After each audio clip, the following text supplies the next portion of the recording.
Hello everyone, thanks to everyone for watching this video. My name is Qi Dao. I am an architect and engineer.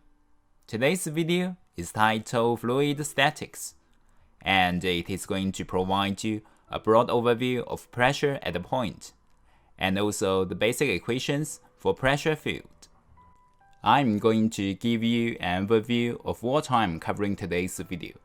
First at all, we will have a look at some fundamentals of the pressure field, then move on to the hydrostatic force on a plane surface, then wrap up with conclusions.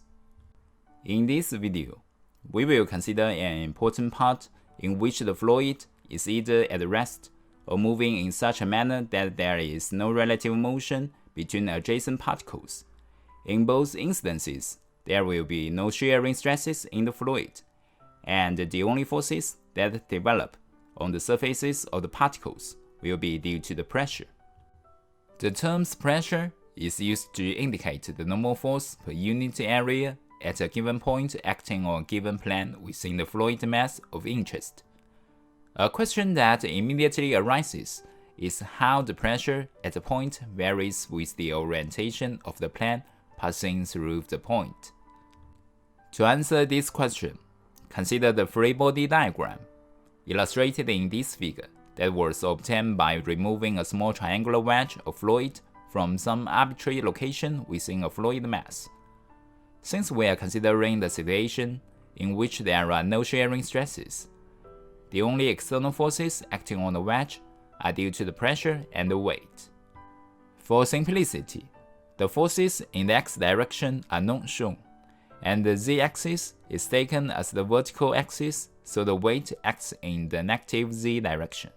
Although we are primarily interested in fluids at rest, to make the analysis as general as possible, we will allow the fluid element moves as a rigid body.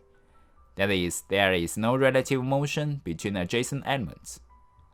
The equations of motion in the y and z directions are shown here, where Ps, Py, and Pz are the average pressures on the faces. Gamma and rho are the fluid specific weight and density, respectively, and Ay, Az the accelerations. Note that a pressure must be multiplied by an appropriate area to obtain the force generated by the pressure. It follows from the geometry that delta y equal to delta s times cosine theta, delta z equal to delta s times sine theta, so that the equations of motion can be rewritten as here. Since we are really interested in what is happening at the point, we take the limit as delta x, delta y, and delta z approach 0, while maintaining the angle theta, and it follows that Ps equal to Py equal to Pz. The angle theta was arbitrarily chosen, so we can conclude that the pressure at the point in a fluid at rest or in motion is independent of direction as long as there are no shearing stresses present. This important result is known as Pascal's law.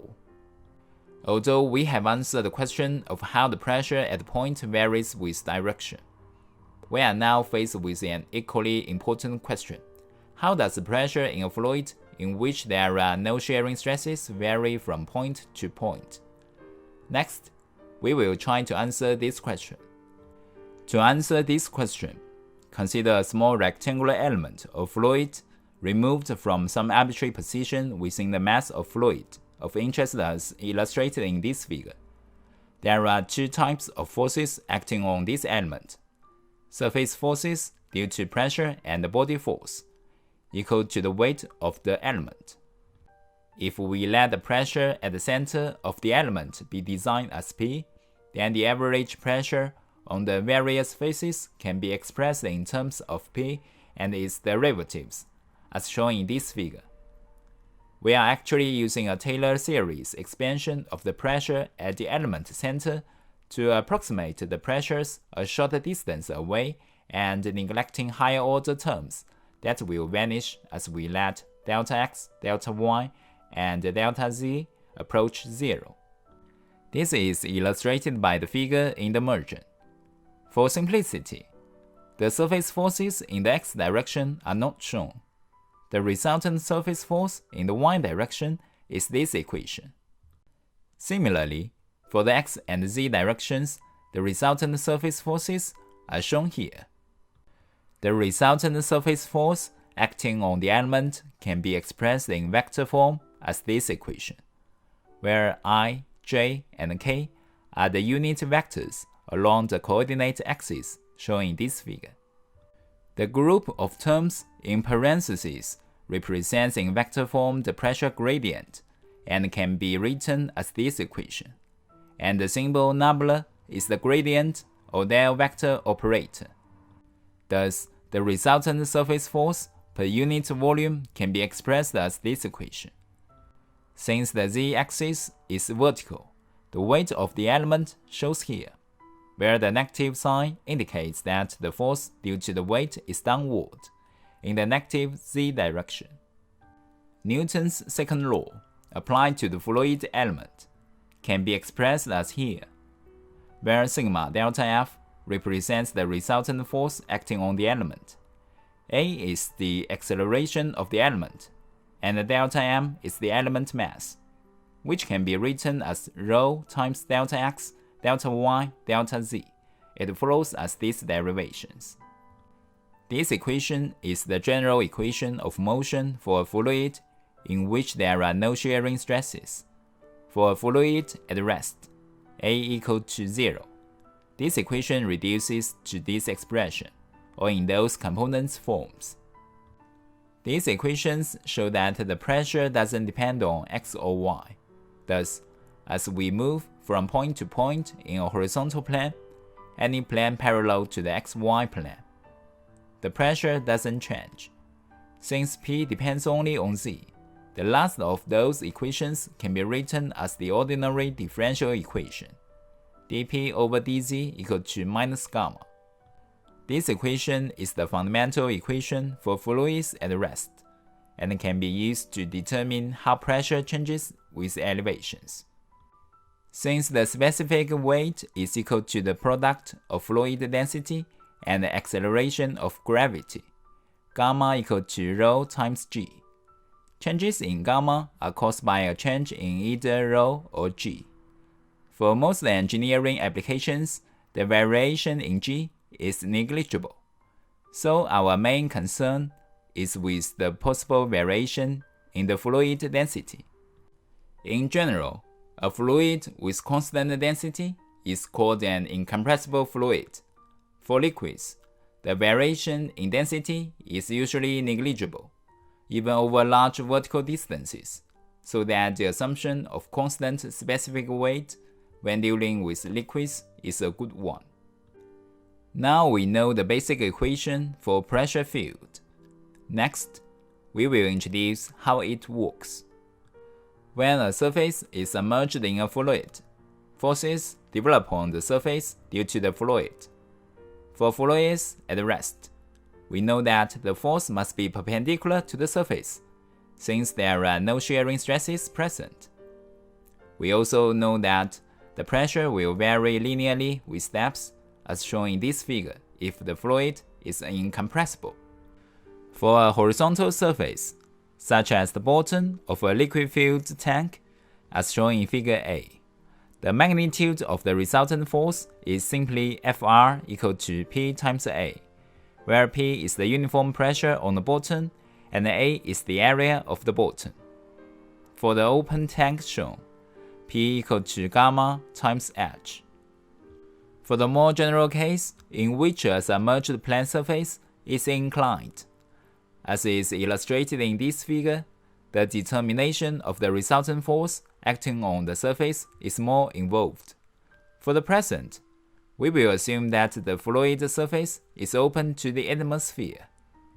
Let the plane in which the surface lies intersect a free surface at 0, and make an angle theta with this surface as in this figure.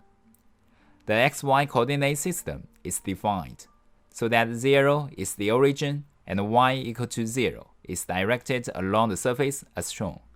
The area can have an arbitrary shape as shown.